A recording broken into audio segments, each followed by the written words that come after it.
Hello and welcome back to The Marketing Hustle. If it's your first time here, I'm your host, Lottie. And where have you been? We've recorded 18 episodes so far.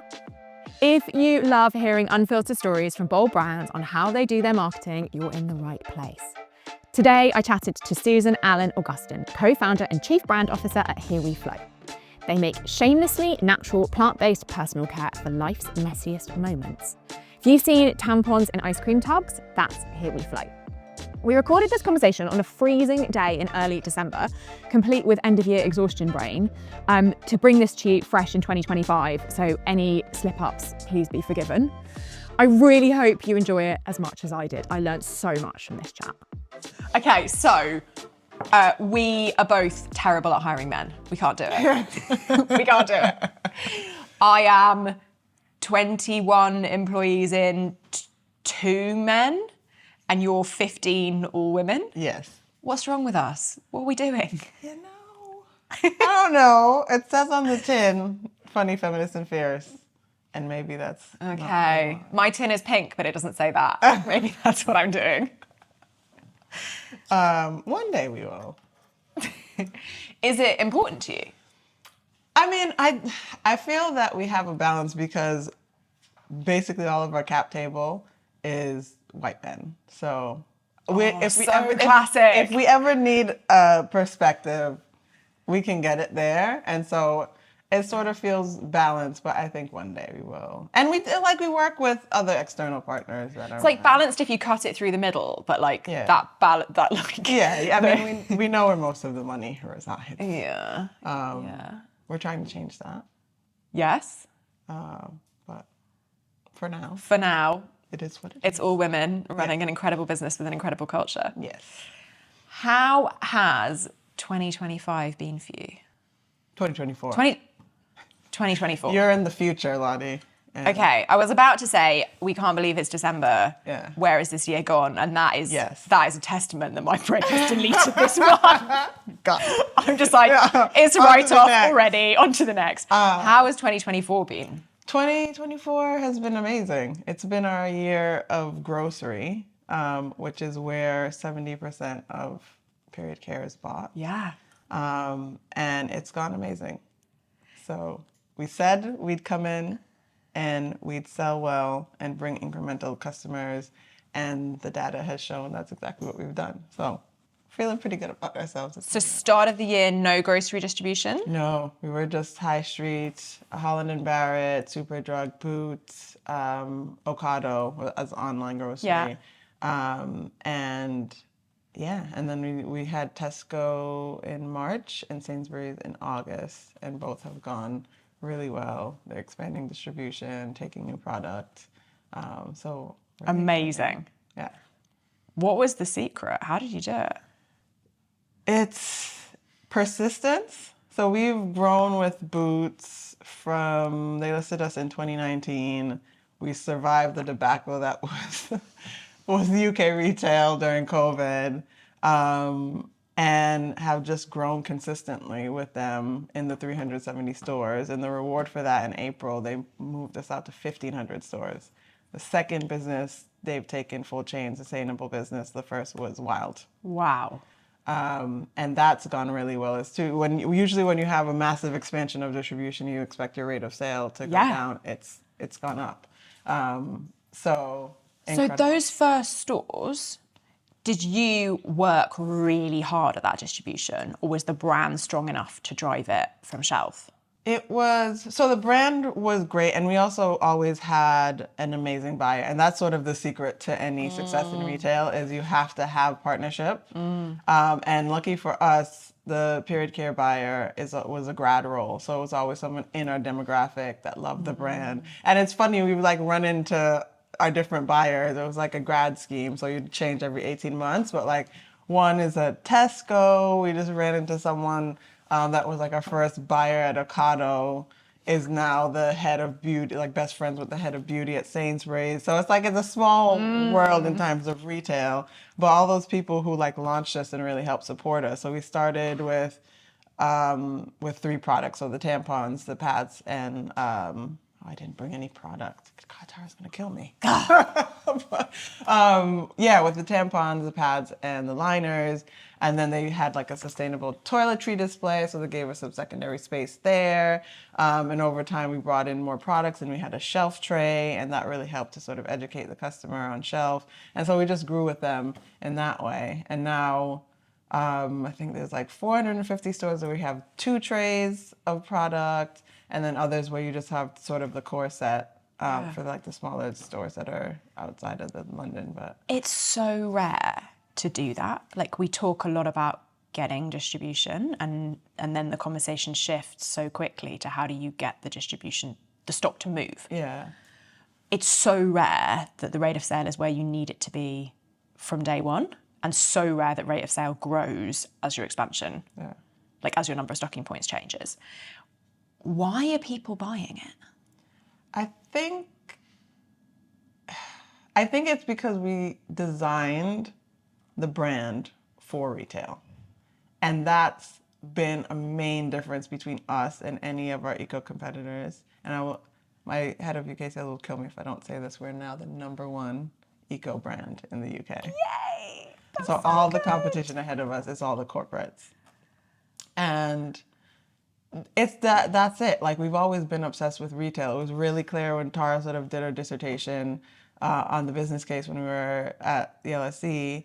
Dollar Shave Club was really popular at the time, so that's what she was testing. Is that the model, the subscription model, the right thing? And we found that actually people with periods don't know when it's going to come. It's a habit and convenience-driven purchase. So how we explain to our male investors, like, think about it like you buy soap. You wouldn't get a subscription for soap typically. You're like, either you're buying it in your weekly shop, you're getting it on Amazon Prime, or you're buying it at your local. And so that's where we needed to be.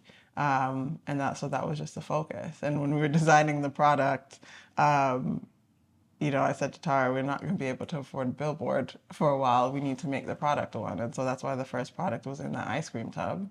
Yeah. And so it just causes just the right amount of confusion in the aisle for people to say, what the hell is that doing here? And get them to stop and look into it.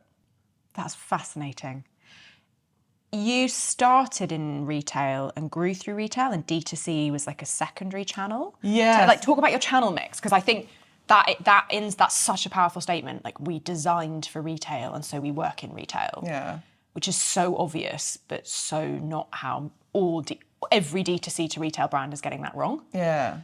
Tell us how all the channel mix stacks up. So we did a Kickstarter, we raised £14,000 and pre-sale, did a run of 6,000 of the ice cream tubs, and then we literally just rocked up to our local shops in Islington and Hackney where we were living and be like, do you want to buy a case of 12? Wow, so we're recording this from the heartland of Here We Flo. Yes, literally. I was saying, we're I haven't been back here in a few years, but this is Tara lived in Hackney, I lived in Islington. Okay, so between the two of us, she's the hipster. I cannot. Oh, I don't know. You're pretty hip. What can we say? Yeah. So it was literally, and her local shop in Clapton, the owner was like, you come help me put out these avocados and I'll give you advice on how to, because we didn't really know what we were doing when we started. And so we learned as we built it. What was his advice? Well, he was like, everyone doesn't know why is there ice cream in the middle of the aisle? Like, you need that's when we learned about point of sale. And all those things have been so crucial when we went into other retailers. When we're meeting with them, we're like, we really want to educate the customer in aisle, get every out of aisle opportunity. And that's why I'm always saying I have very little brand budget, but we've always invested in the in-store point of sale because that's where you get to interact with your customer and really have a chance to sort of interact with them, get them, educate them, and engage. Okay. Yeah. So you started walking the streets of Islington and Hackney. Yeah, delivering in IKEA bags, our little places. Yeah. Classic. It was very startup side hustle for sure. And then more retail wins? Yeah, so we grew that to probably 100, 150 stores. We got into Planet Organic because we had spent so much time stalking their health and beauty buyers in the stores when Tara was doing her research. And and then like Bristol Farms, so like some of the sort of smaller chains. And then I think W.H. Smith was our first national retailer. And we had a buyer that was like, I have a feeling you guys are going to be really big and I want to get you in now. So we got into the W.H. Smith travel stores, which is almost like a billboard because the footfall in those stores are so high. And then we got in onto Ocado because they also are really great about sort of bringing in new brands. And yeah, it was when we got Boots at the end of 2019, we're like, oh, we're a real business now. So that's when we raised our first seed round, hired our first 2 employees, and then have just sort of been growing from crisis to macroeconomic crisis. But continue. So this was like, it feels like this year is a year when we're striving instead of surviving something. Because the universe isn't throwing you curveballs. Yeah. I mean, there's still like a war and Trump's back. Yeah, there's some stuff going on. There's some stuff going on. But it's like, it's not a global pandemic, so it's fine. Yeah. When did D2C come into the picture? So D2C was immediately, it was, we always view D2C as test and learn, customer insights. Yeah. And then just like education and engagement. So you have the Virginia's Diaries is our blog, trademarked. Nice. And then you're able, all of our pad SKUs that we have in store now started in D2C. And yeah, we're able to sort of like engage and get customer insight from the subscribers that we do have. So we have a very, very sticky subscriber. I think when we introduced period pants, because we did the collaboration with the Netflix show Sex Education. So we've done a co-branded product line, and we made our first set of period pants. And our senior brand manager, Laura, came on, made a viral TikTok video, has like 5 million views. And so all of those sold out. Tara got very excited. We had like a 60K month, and she's like, yes, this is the thing now, which started our like circling the drain on D2C. But very happy that Anna has come in and is now working with Pam to build out. Okay, so we need to do a little bio. Yeah. There's a few key players that just got introduced there. So we've got Tara, your co-founder. Yes, my amazing. Tell me about Tara. Co-founder, CEO, love of my life. Platonic soulmate. With Tara and I met studying at the London School of Economics, and literally, like, our friendship and the business just like bloomed at the same time. So there are no guardrails. Giving me goosebumps. It's so sweet. There's no, because we're doing co-founder coaching right now because the business is growing. We're going to a new level and just want to make sure we're growing. In the right ways. And so she asked us, like, what are the boundaries? And you were I'm like, it's literally none. a stream of consciousness. Like, Tara and I I think the longest we've ever stayed on the phone at one time, and this was pre-kids and everything, was like 7 hours. And it's literally like, how hot is Ryan Reynolds? What are the cogs on this product? What do you think should happen to the website? Like, it is just like that. It's still just like that. But she's CEO. She's always been sort of like sales, commercial, like new business. That is her thing. Has all the numbers, interrogates everything, interrogates the P&L, all of that. I have been the roving founder. So I started as COO, building out all the back office, et cetera, et cetera. Then we hired a professional CEO. God bless Mary. She's amazing. And then I was chief people officer, set up all our recruitment standards, all our benefits, et cetera. And I went into this meeting with Tara and Mary and our coach, where everyone knew I was going to come out of that meeting being in charge of marketing, except for me. But you had no idea. I had no idea. I'm like, what is my role? What should it be? Et cetera. It's like, yes, this whole department someone needs to run. And I chose the title Chief Brand Officer because I was like, I don't know nothing about marketing. Like, I've built this one brand. This is what I know. You know a lot about marketing. Every time I see you, I have to tell you this. I've accepted that now. Like, I mean, over time. Okay, my pep talks are wearing off. One of our investors, and he was Tara's CEO mentor. He was now my marketing mentor, Stephen Rappaport. He's the founder of Packed Coffee, like D2C coffee business. Yeah. Oh, I know it. Yeah. And I didn't recognize, but like that was his expertise, was actually marketing. And Yeah. I'm like, oh, I always thought I thought of you as a commercial guy. And he's like, well, that should tell you something, because the purpose of marketing is commercial. They should be joined. It's not this separate thing. He's like, so he doesn't think very highly of all marketers. But he's like, some people just try to make marketing its own silo that's separated and just like not connected to the business. And he's like, the best marketing is really integrated with a commercial. And I have an advantage in that because I'm a co-founder, and that's the view that I have. So that's been a really helpful view of things. Yes. But yes, so then I came out of that meeting, and that's when I became chief brand officer. So I'm Like a phoenix, you rose as chief brand officer. Beautiful. And I think about 18, 20 months into this gig, and I'm loving it. Yeah? Yeah. What do you think marketing is 18 months into your role? So marketing, I was thinking about this morning when I was doing my makeup, and we love a bit of alliteration. You do. And so I think the purposes of marketing, it's to entertain, to educate, to engage, and to empower, I would say, are the 4 purposes. And what you get depends on where you're interacting with our marketing. So if you're on TikTok, it's probably entertaining. Yeah. I'm doing ridiculous things with giant tampons.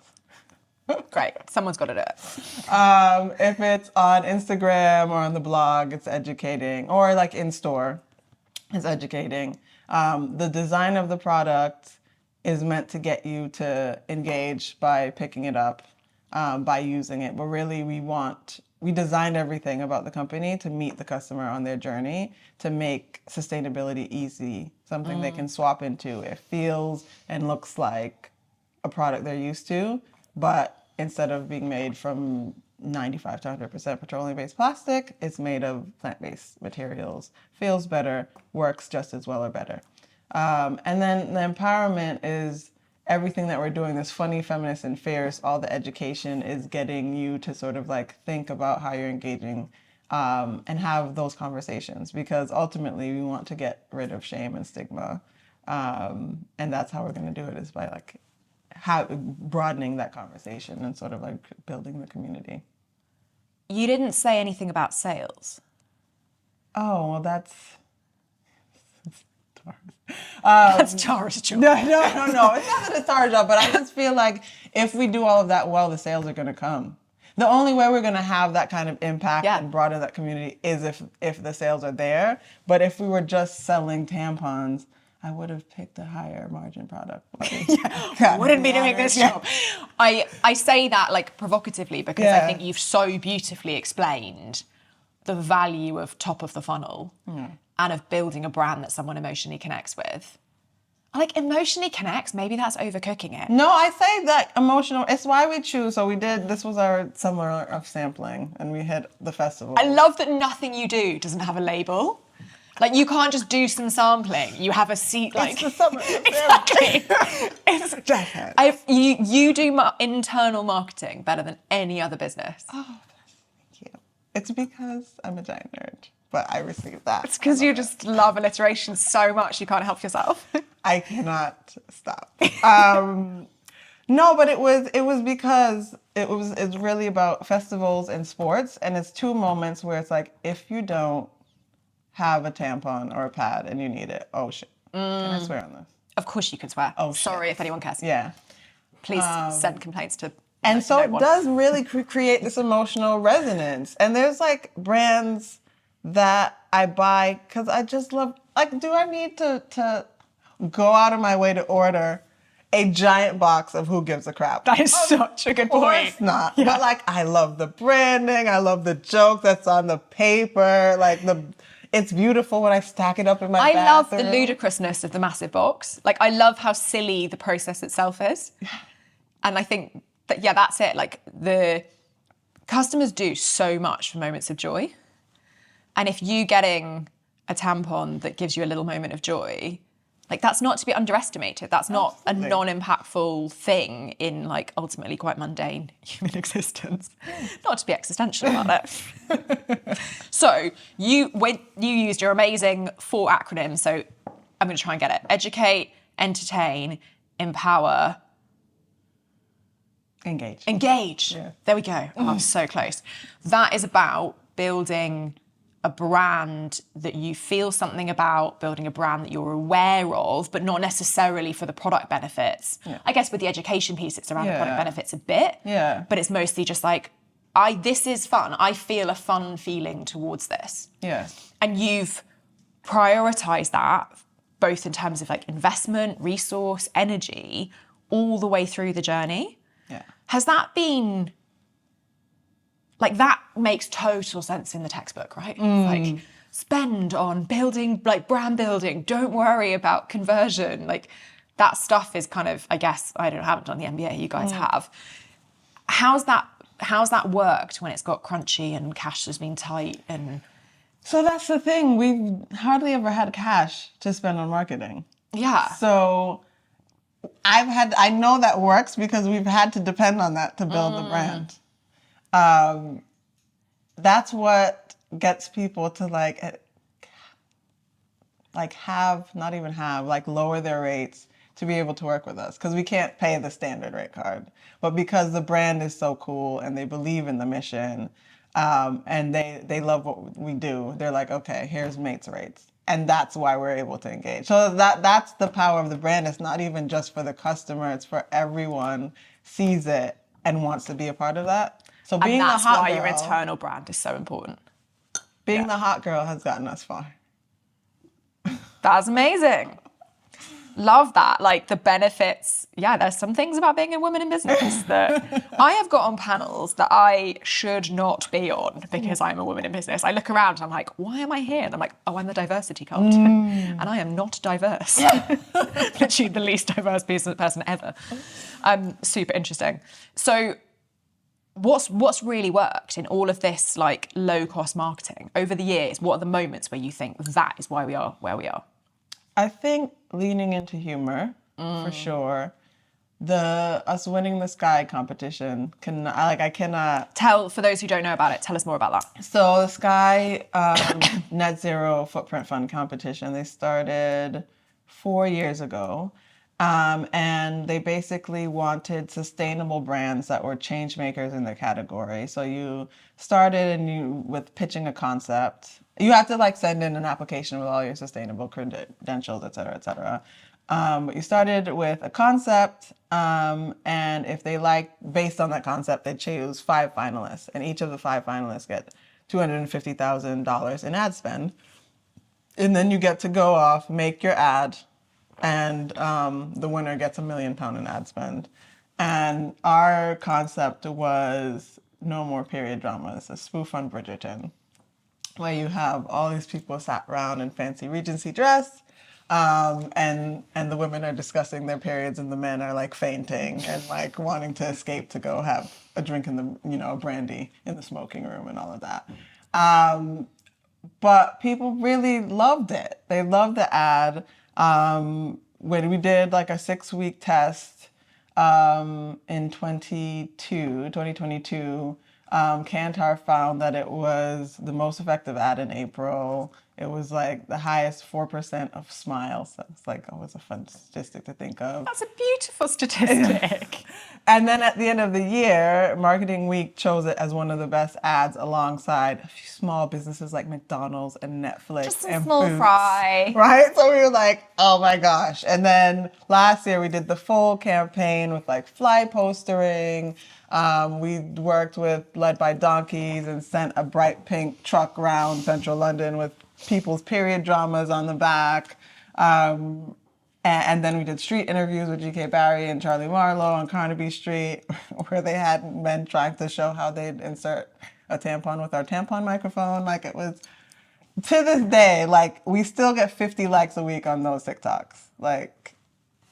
And it's humor, the power of humor. Everyone wants to laugh about their awkward, messy moments. And so that's gonna resonate with people. But I think having access to television really raised our brand awareness in a way that we wouldn't have afforded or even taken the risk to do.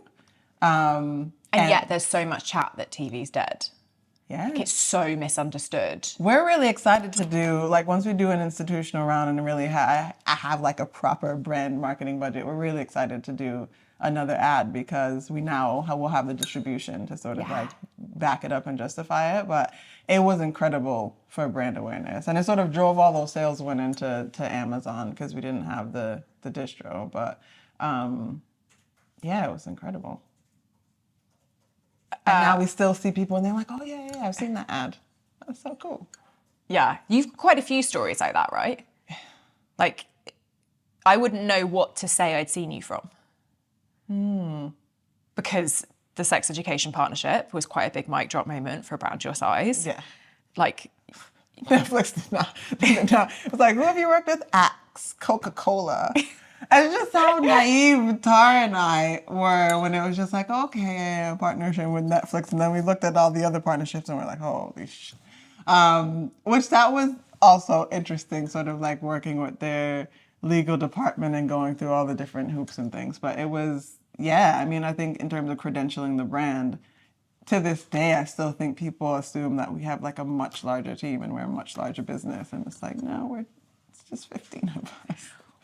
You talk about building partnerships and negotiating. What advice, like that's amazing, clearly. Yeah. But if someone's listening to this thinking, yeah, I need to do that, what advice do you have on how to get a great deal? Oh, what advice do I have on that? I think spend the time building a really incredible brand because for both those instances, someone came to us and asked us to engage. And there's something within making someone coming to you that makes them want to make it happen already. Whereas when you're approaching them, it's just a bit more like caution. I got a lot of stuff on my plate. Like, who is this small brand? So sort of like baiting them in is helpful. And for the Netflix situation, for instance, we supply the Netflix office bathrooms. So they saw us there.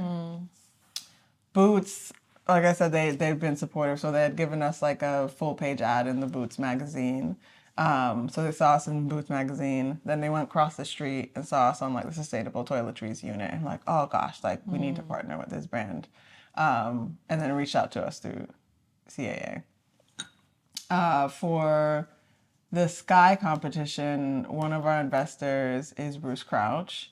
And he had a business with the marks, I call them Little Mark and Big Mark, at Hatch. And they were Sky execs, former execs.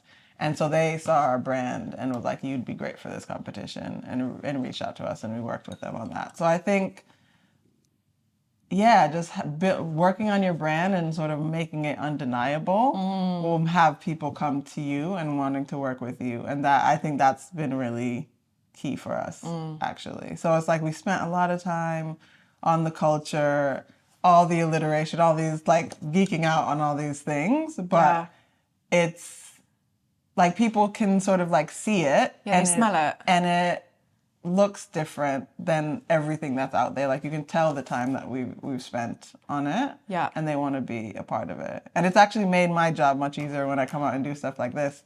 I could talk about it all You got day. loads to say. Because we spent the time doing it. And I think actually it's like when we were in it at the time, it felt like other brands were, coming out and had the full range and all this stuff. And we sort of had to wait. But like more and more as I reflect back, I'm really grateful that we built slowly, found product market fit because we had that time and we weren't wasting it. We spent that time sort of like investing in the brand and becoming really clear on what it is that we were doing. And that's like actually my favorite compliment where people are like, oh, you guys are like so clear on your mission and vision, like what and why you're doing what your purpose is and how you're doing it. And it's because we spent the time doing it. We're broke while we were doing it, but we spent the time doing it. But it doesn't need to cost I mean, it can cost in terms of help, but a lot of it is just the care. Yeah. And the rigor in making sure that it is really tight. Yeah. You guys clearly know marketing in your bones, though, because we spend a lot of time working with businesses who think that it's clear, but it's it only makes sense in their echo chamber, not externally. So clarity that someone, like, that's the point, right? You are clear if someone tells you you're clear, not if you say you're clear. Those are two very different things. 100%. So your litmus test is like, give it to a stranger. Do they understand what your business is? Yeah. And are they excited by that business? Not have you like, I don't want to say brainwashed, but like you can build a cult. It's like easy to whip a group of people into a feeling around something. Yeah. It's hard to create something that like travels. So we started talking about your team sheet and then we got distracted. So we've got Tara. Yeah. We've got Mary. Where we started. So we've got leadership team, Mary COO, Tara CEO. Tell me about who does your marketing and the journey you've been on in terms of marketing org. Because I think it's really interesting how you're quite lean as a team, yet you've clearly invested in marketing resource at the right moments. You've not like scrimped on it. Yeah. So I'm interested in that balance.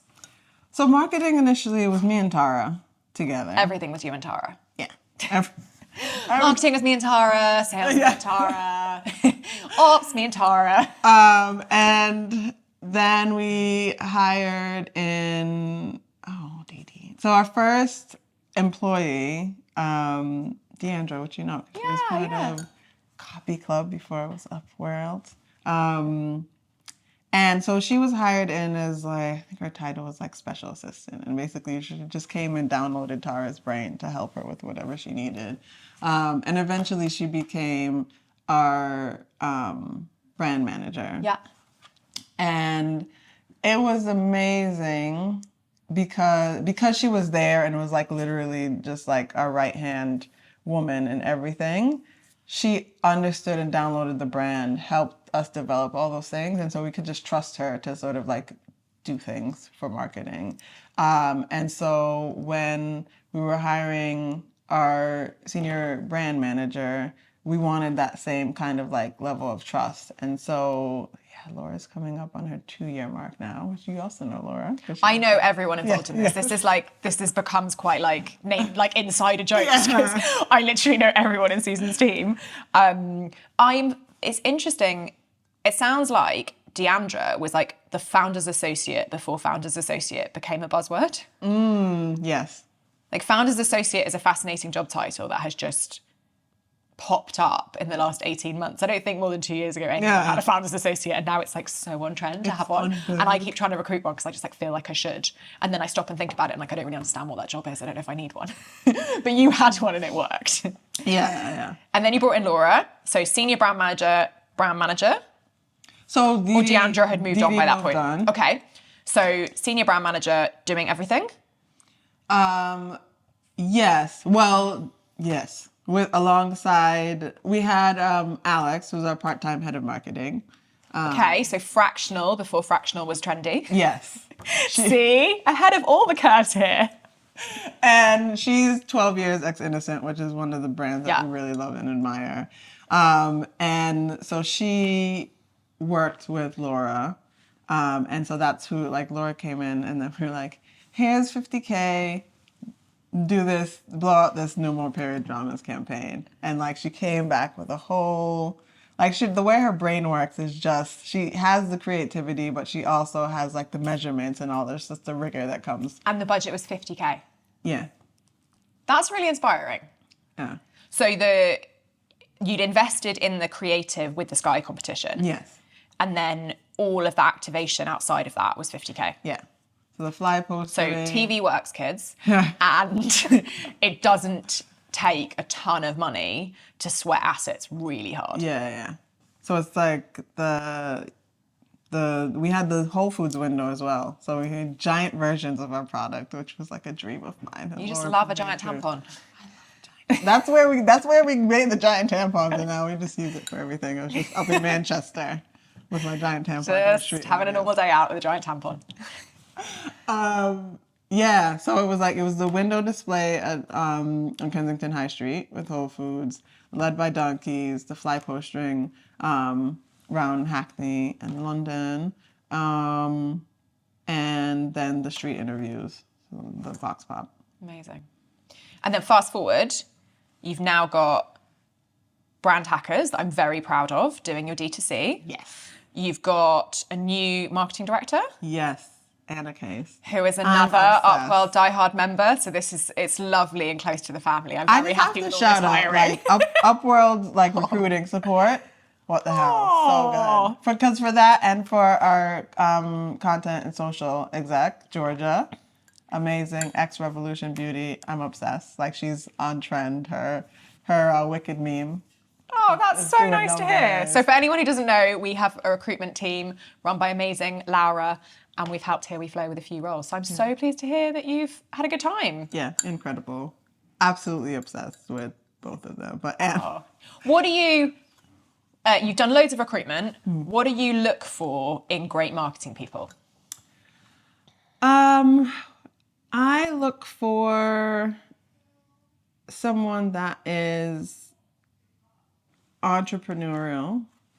I always want a mix of sort of big brand with startup, because you and everyone else, literally, we get so many inquiries where they're it's just the common thread. I need big brand experience and I need startup. And I'm cool. There are literally 50 of them in the industry. But you find us we too. find them. We find them. No, the reason why is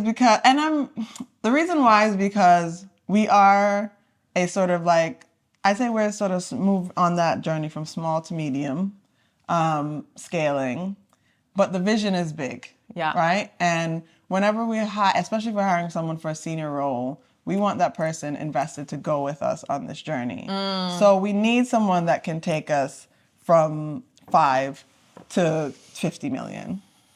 And so big brand experience helps for that. Yeah. But we are where we are right now. I can't have someone come in and be like, oh, well, I can't do anything without £1 million budget and a team of 6. Because you don't have that. Yeah. You have you and 2 people and a 15th of me, the co-founder. And I'll work really hard. Yeah. And that's what and whatever I've managed to scrape away from that's what we have. And so having someone that has that experience and an entrepreneurial mindset, you have to bring creativity not just in terms of the content, but in how you get things done. Because if we had just said, oh, this costs that, we wouldn't have, but it's always Tara has a strong belief. You're saying no, but you really want to say yes. And she's so good at getting people to get to the yes. That's her life ethos. Basically. And I'd say 70% of our success is down to that.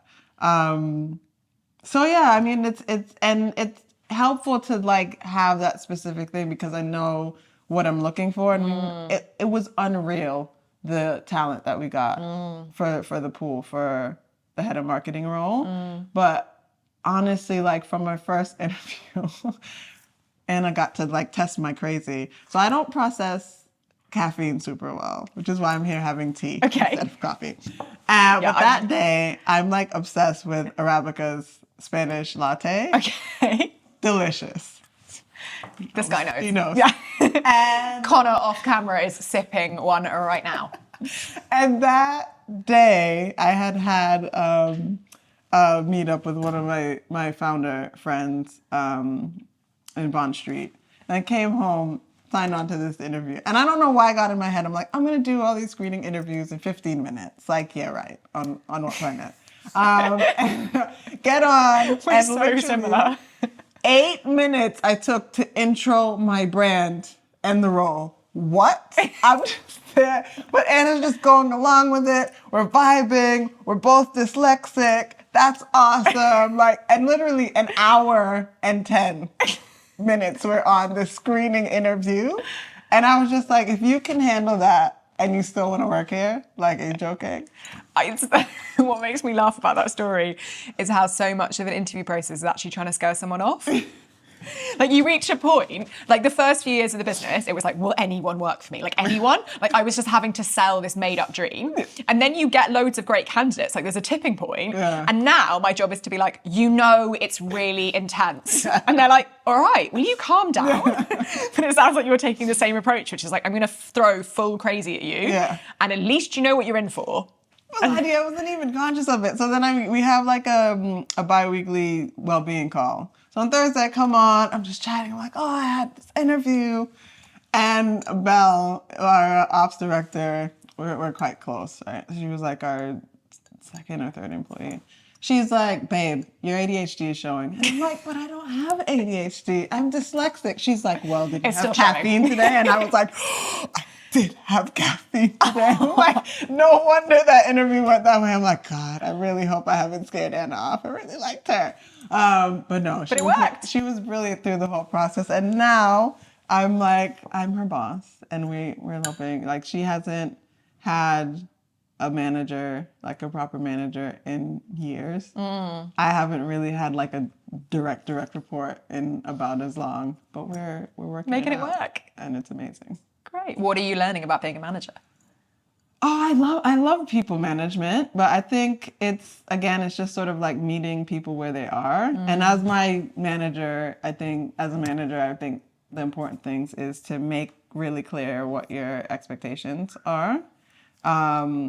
And what deliverables are, setting really clear deadlines, and making sure they have what they need to achieve it. And then just making sure generally they're like, well. Yeah, looking after them a bit. Yeah. Helps. That's it. What's coming up in 2025? Because I'm not going to get the year wrong this time. 2025. So we had the year of grocery. Yeah. The year of... the year of brand marketing. Ooh! If I get my way. Heard it here first. We're in strategy and budget negotiations. Okay. But it's like not like massive, but like really beginning to dabble to support the distribution we've won. We have a couple of our new brands entering the market, which is exciting. So we have our XO Sexual Wellness, XO by Flo, and our Flow Sensitive Bladder range. That are coming into market. And so taking different approaches to sort of like building community and sort of supporting those brands, which will be fun. Leaning into some in real life events, IRL, because I think that's a space that we can really own in a unique way. And again, it's that moment to create the emotional resonance and like love for the brand.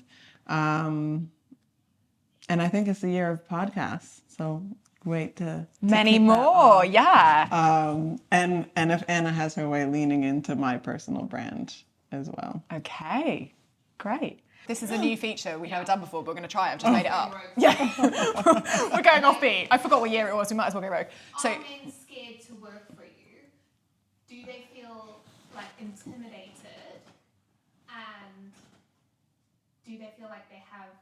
I don't think they would think this, that they have the right to be in the space. Like I don't think that thought's crossing their mind. But is that something like should men be working in period care?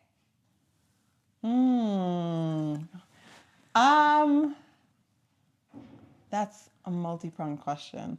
Are men intimidated by us or scared to work for us? I think we're pretty friendly. I don't think so. But I think so much about how men engage in the space always seems like an outsider. It's like it's the thing for the women or for the people with periods. And so it's just like, I'll go buy tampons for you if I'm leaning into my soft boy life. But that's about as far as it's comfortable as I feel engaging. But I don't think it has to be like that. Like how we've been in razors. We've learned about penises. Yes. All our lives, right? Yes. And if you went into the Gillette office, that wouldn't be all men. Yeah. I actually prefer a male razor. Well, there you go. Well, they make them better, don't they? I don't think men are intimidated to work for me. But I think it's interesting that you said we're pretty friendly. I wonder if the values I am promoting have a gender bias in them. In that I think people that come and work for me are prioritising flexibility, friendliness, some of the like softer elements of our culture. Yeah. And a lot of my interview process has to be, no, we're actually really performance focused and we deliver incredible results and this isn't just like a nice, happy family. Yeah.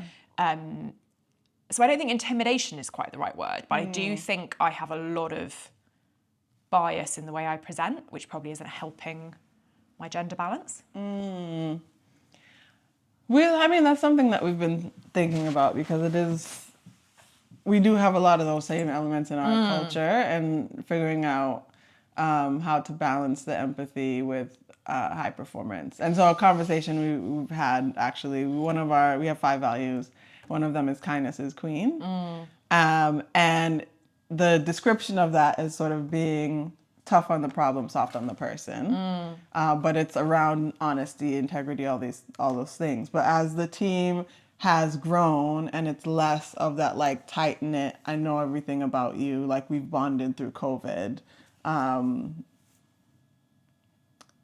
that it sort of rolled into like British politeness. And we really had to check that and like say like, you know, not criticism, but it's feedback is a gift. Feedback is a gift. We have literally had the same. We have has your back as a value. We've had the same journey to have to rewrite that copy to say this is about being kind, but being kind is sometimes saying the hard thing. Yeah. It's not just saying the thing that's most welcome in the moment. Because it's very unkind to rob your fellow Flo babe of a development opportunity or to let them make the same mistake twice. Yeah, because it's scary to be honest. Yeah, just to avoid like a slightly awkward moment. Because you're still upset about the thing.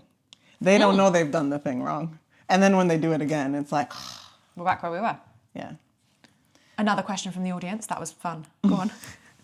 How do you feel like your personal, like you said that you want to start working on your personal brand. How do you feel that personal branding and having a company, like what is that relationship to you at the moment? And why do you now feel like you need to start investing in that personal brand? So I think the brand is me and Tara at the core, sort of. But since I have become chief brand officer, I've become the face of the brand.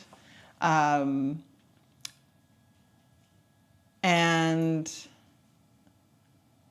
that's been interesting because I'm an introvert that would like to be home in my joggers eating cheese, given a choice. You can come here in your joggers and eat cheese. I could. This is very chilled. Fair point. But not everything is like this. Now I know that cheese is a thing. I will cater for you better. But I have learned a lot on this journey of sort of representing the brand. And as Anna's come in, we're building a brand Bible and sort of looking at things. The fierceness in the Funny Feminist Fierce is that willingness to like have a personality and have a voice about things that other people wouldn't necessarily talk about, but it still is, there's a billion things wrong with the world. It's really focused on the things that are related to the brand. So around like reproductive rights or gender inclusivity, et cetera, et cetera. Anna's vision is to have me be the pointy end of the sword, is how she describes it. And so I am a really sort of like progressive person. My background before we started the business was working in like human rights and healthcare policy and things. So I have opinions on a lot of things that I am willing to share and that need to be shared sort of like from my personal brand and not necessarily for the brand, because those two things are separate. But I also think in doing more of like keynotes and things like this, something that really people are interested is the journey that Tara and I took in building the business and what it looks like to be a woman in business, a woman of color in business, And I think that's a slightly different platform to build out and talk about than, you know, Flo that has its own mission and purpose. And so that is why I'm feeling like there's a need to do it. It's quite a journey to go from being an introvert to being the face of the brand to being the pointy end of the sword. Like, I'd say I'm very comfortable doing the personal brand stuff, but as I get pointier, it gets harder, and I've got quite thick skin, but I'm starting to find it more and more difficult as I have to, like, stretch, as you say, to have an opinion. How are you rallying yourself for that? I mean, I think I have these opinions in private anyway, and it's sharing them. But I mean, the way that I view things, I guess I've built this thick skin because I've always been the sort of like raging feminist leftist anyway. Like that's where I stay. That's where I live, in my off time anyway. But I would sort of rather, in general, even with our marketing for the brand, I'd rather people like love it or hate it. I'd rather you feel something genuine than just be like, oh, that's nice. And you're okay to apply that to how people feel about you too? Yeah. Yeah, because I feel like if people met me, then they know that about me anyway. And so either they... I find that so scary. Yeah, because I just don't... I mean, I'm bad with small talk. The introversion is real. I'm here for the real deep conversations, or leave me alone. So I can engage in the fluff and the like. Tara will tell you like I'm the trendy one that's following all the things and know who's dating who and all these things, right? So it's not that there's nothing like superficial or light, but you know my principles are very clear. And it's not that I can't engage with people who have different thoughts, but like I am where I am, and I'm happy for people to know that about me. And you can have feelings about it. You're entitled to your feelings and opinions. I'm excited to see where this goes. Yeah, let's see. Hopefully I don't get the brand canceled. What is, for my final question, what is one thing that someone listening to this can help you with? Oh, that's not a question. Well, you're usually asking me that question because you help me quite a bit. Yeah, you can just ask me. I mean, I think tell a friend to tell a friend to try Flo. The Fempire welcomes you. So come get on board. Thank you so much for coming. Thanks for having me. That was so fun. I laughed a lot. Thank you so much for listening. If you loved the episode, please leave a review on Apple or Spotify. It really helps us grow and get more brilliant guests on for you. Next up, we'll be chatting to Pippa Murray, founder of Pippa Nut, that is my guilty pleasure and long-time favourite brand. I've been obsessed with this brand for such a long time. And Pip. If you want to hear more real insights from the life of a founder in startup marketing, do give me a follow on LinkedIn and I would love to connect. That is a wrap. Until next time, remember, you can always get in touch to recommend who you would like to hear from next.